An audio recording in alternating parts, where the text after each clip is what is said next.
Tellement à rentrer. Alors Jean Lassalle, aujourd'hui vous êtes dans le Jura, c'est important pour vous de venir sur le terrain? Oui, oui, bien sûr. Parce que c'est là que se fondent, surtout pour moi, les raisons d'être candidat. C'est-à-dire,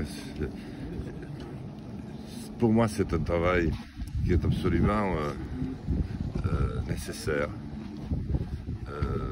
Que je fais d'ailleurs très volontiers parce que d'abord ça me permet de connaître la France, sa diversité extraordinaire. Quand vous voyez qu'à 3 km de différence, c'est pas le même fromage, c'est pas le même goût, donc il faut aller se rendre sur place et aller voir. Et puis le Jura s'est imposé en quelques années comme un département qui a beaucoup changé. Et qui s'est ouvert. Et je pense que votre fromage n'est pas étranger du tout. Je crois qu'il y a aussi une forte activité agricole qui est, même si tout est relatif, ensuite c'est un lieu de sport, et notamment de ski nordique de très haut niveau que je connais depuis très longtemps. Oui, c'est important d'aller voir. Et plus important encore, d'écouter les explications. Je suis très impressionné par ce qu'ils ont fait et par l'entente qui préside à leurs travaux. Parce que dans ces cas-là, il faut s'entendre, sinon on ne fait rien. Coopérative, c'est vraiment chouette et c'est formidable, mais il faut une entente fraternelle. Alors comment vous voyez cette campagne présidentielle? C'est pas votre première, justement. Est-ce que vous la trouvez difficile? Je la trouve bizarre. Je trouve qu'elle est... agressive? Oui, inutilement. Elle est pittoresque, mais pittoresque n'est pas non plus le terme. Elle est parfois un petit peu... Non, je la trouve pas, vraiment pas bien. Et je trouve qu'elle dit un peu de la recherche et du désarroi de notre pays. Et je ne pense pas qu'il doit être très rassuré en nous voyant, vraiment.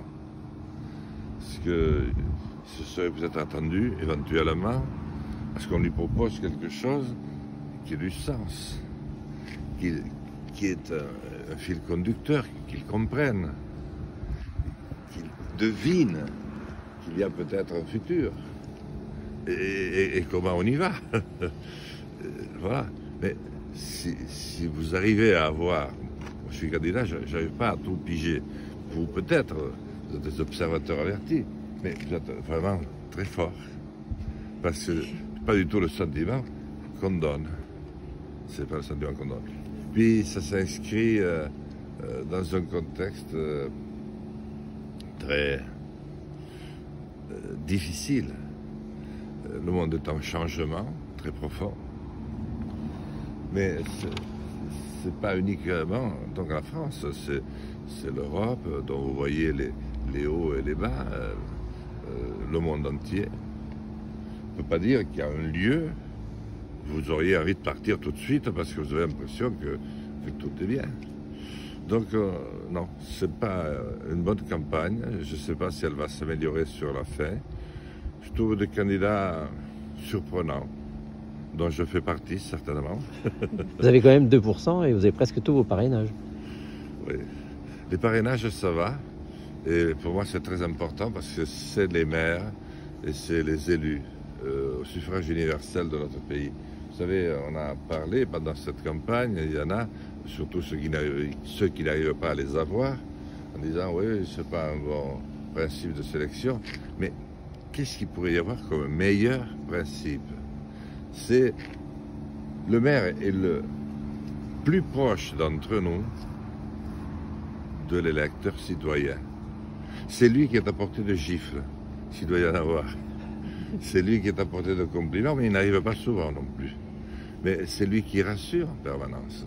C'est lui qui rassure Jacques et Jules pour les empêcher d'aller au tribunal, tandis que Paulette, on leur mettrait bien un coup de fusil dans les fesses. Vous voyez, c'est du travail en permanence.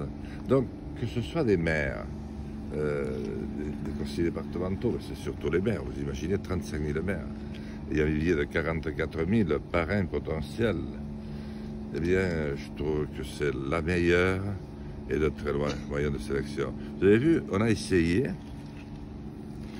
et on essaye un petit peu à chaque fois, c'est la mode maintenant, depuis les 2 ou 3 dernières présidentielles, de mettre en place une sélection, si je puis dire, citoyenne, et qui note.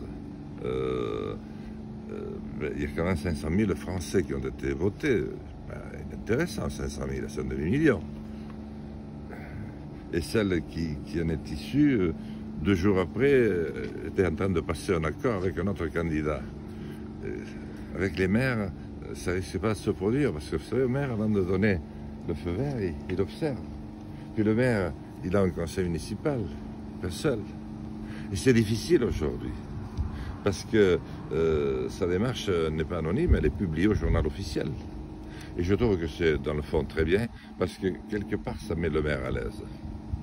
Moi, j'ai parrainé depuis ma première élection. À 21 ans, j'ai été élu maire, et j'ai parrainé les 2 premières fois Arlette Laguillet, parce que je la connaissais. Vous voyez, bon, j'imaginais qu'elle n'irait pas forcément au bout. Mais j'ai toujours parrainé. Mais vous n'avez que 30% des maires qui parrainent. Et pourquoi ne parrainent-ils pas? Bien parce que, sans être trop long, eux aussi ressentent toutes les tensions et toutes les craintes de leurs électeurs. Et ils savent très bien qu'ils ne sont plus que 30 ou 40% à aller voter. Donc je dis, est-ce que je vais me précipiter, moi? Et puis, nous avons de plus en plus, je pense que c'est une chance, des listes multicolores dans les communes. Pour que la commune s'entende bien, le maire, souvent avec un copain qui devient adjoint, construisent une liste. Mais dans la liste, il y en a toujours un qui n'aime pas Jean Lassalle, par exemple. Ça, le maire, il nous enquiquine, il pense que le lynx n'est pas compatible avec les troupeaux, les loups non plus, il n'est pas assez écolo, enfin, c'est pour vous citer un exemple. Il y en a qui n'aiment pas, ça peut se trouver. Un autre ne va pas aimer Mélenchon, un autre ne va pas aimer... on peut prendre tous les exemples, si vous voulez. Et puis, le maire, il craint qu'en parrainant quelqu'un, il donne une connotation à sa commune. Et puis ensuite, il y a les pressions. Et les pressions, c'est quelque chose. Parce que quand les grandes écuries trouvent leurs candidats, elles font pression après sur leurs sympathisants, et on a toujours un peu de sympathie à dire, surtout ne parraine pas. Tu veux parrainer des gens de ça? Mais surtout pas, malheureux. Mais arrête ça. Mais tu vas perdre toutes les subventions, tu n'en auras plus aucune. Rien. Donc vous voyez, ça va chercher très loin. Et des fois, c'est le préfet lui-même. Le préfet lui-même, c'est quand ça touche le président, souvent. Hein. Donc, voilà. Et vous allez aller jusqu'au bout? Ah, de la candidature, oui. Et au bout de l'élection, aussi, si vous le voulez. Je suis prêt.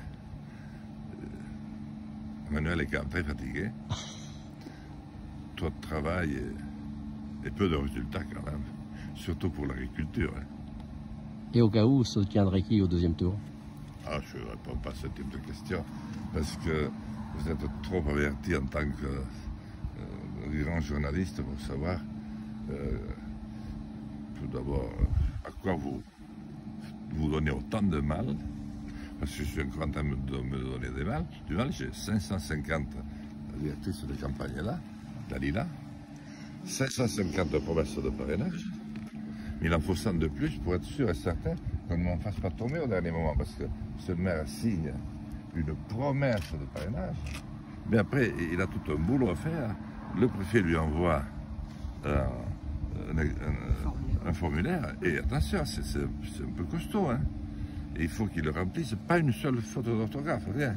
Et puis envoyer au Conseil constitutionnel. Et ce coup-ci, ce n'est même pas, c'est pas recommandé. C'est étonnant. Les fois d'avant, c'était recommandé. Donc, c'est un travail tout à fait considérable. Alors, pourquoi voulez-vous, pardon, que je me donne tout ce mal? J'ai déjà sillonné les trois quarts de la France pour la je ne sais combienième fois.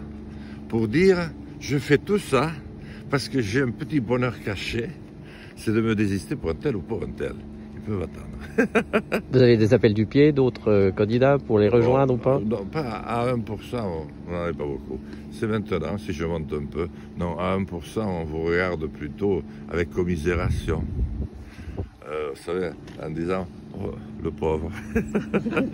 Mais la chance que j'ai ce coup-ci, c'est que j'en ai quand même tout un petit groupe. Vous savez, c'est comme dans le championnat de France de rugby ou de foot. Il y a ceux qui sont en haut et puis ceux qui luttent pour le maintien. Mais le championnat de ceux du maintien, il est parfois très dur. Hein? Il est parfois très dur pour le maintien. Et puis, il ne faudrait pas empêcher que tout d'un coup, il y en a un qui vient d'en bas et qui monte. Et c'est le bon moment là. Comme dit votre fromager, si joliment, dans quelques temps, ça va être le printemps du printemps. Je n'avais jamais entendu cette expression. Le printemps du printemps. Et au printemps du printemps, qu'est-ce qui se passe? La sève commence à sortir de terre. Alors il y en a beaucoup qui ne la sentent pas. Parce qu'ils ne savent même pas qu'elle existe. Donc ils ne savent pas. Et la sève, elle te monte. Souvent, tu es fatigué au début. Hein, quand il y a la montée de la sève. Et puis après, voilà, tu mets du tonus. Et si ça va bien, si un petit peu de bonne étoile, si elle s'aligne un peu, ça peut faire. Voilà. Et je pense que rien n'est dit dans cette très drôle de campagne. Parce que surtout qu'il y a une grande colère au sein du pays qui n'est détectée par aucun des grands observateurs, mais je sens, pardon. Allez-y. Non, je voulais ça.